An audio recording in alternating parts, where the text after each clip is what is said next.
approchez pour les contes nomades, c'est par ici. Ces contes nomades, ils sont nés grâce à la ville de Genève qui nous a soutenus pour un projet, pour trouver des manières de divertir et d'amener la culture aussi aux gens lors de la pandémie. Ça rafraîchit le corps et l'esprit. Il n'y a rien de plus agréable que de rester dans un parc, de voir les arbres et d'écouter des histoires. 1000 pays.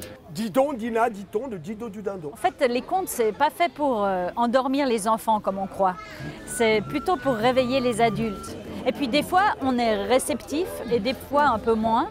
Mais c'est pas grave parce que tout à coup, peut-être, on a une image qui nous reste.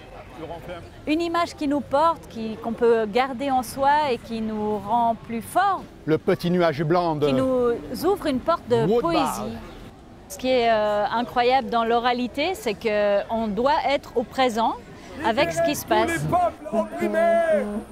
C'est vraiment important même d'avoir de la vie autour. Ça permet la contradiction.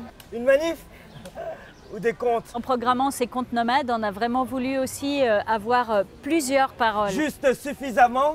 Alors moi j'écris mes propres textes et j'essaye de mélanger l'univers du conte et l'univers du slam. A vite compris que ce vieux bout de tronc, il pouvait s'en faire un ami. Donc de mêler l'univers des contes de fées, des personnages, avec le rythme, les rimes du slam, tout ce qui fait la poésie et la poésie urbaine. Mange. Et j'essaye de faire mon propre style. Cric. Le conte est dans le sac. Merci. Ce qui nous porte vraiment, c'est l'amour des histoires. Ma fille! C'est des histoires qui sont millénaires. Je pense qu'elles ont vraiment peut-être 1000, 2000 ans. On ne sait pas qui les a écrites. Ça veut dire qu'elles sont éternelles. Il a balayé la poussière qui nous recouvrait. Il enlève la vermine. Ah, elle est tellement heureuse. Réveillez! Oh voilà! Oh, Il court dans le... Alors je joue de la harpe pour accompagner les textes et j'improvise la musique en direct, donc à chaque fois ce sera la version du moment en fonction du lieu, des gens que j'accompagne et des textes. Ce que je trouve beau dans le fait d'aller jouer dans des parcs différents de la ville, c'est à chaque fois de découvrir un espace-temps spécifique En terre et des aborigènes. et de s'adapter à ce lieu, aux gens qui sont là sur le moment. Ça peut être intimiste comme plus participatif, voilà. Alors, je trouve très beau le fait qu'on soit des compagnies diverses qui se réunissent pour ce projet et sur l'instant.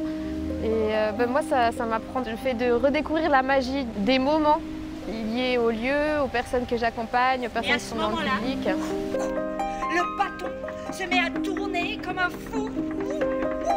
Alors voilà, le but c'est d'être en lien, de mêler divers univers, de parler des peuples autochtones, de défendre les patrimoines immatériels de toute la planète qui en fait n'ont pas de frontières. Jusqu'à ce que l'aigle crie. Voilà, le fait que ce soit dans un espace public, il y a encore plus de magie à redécouvrir.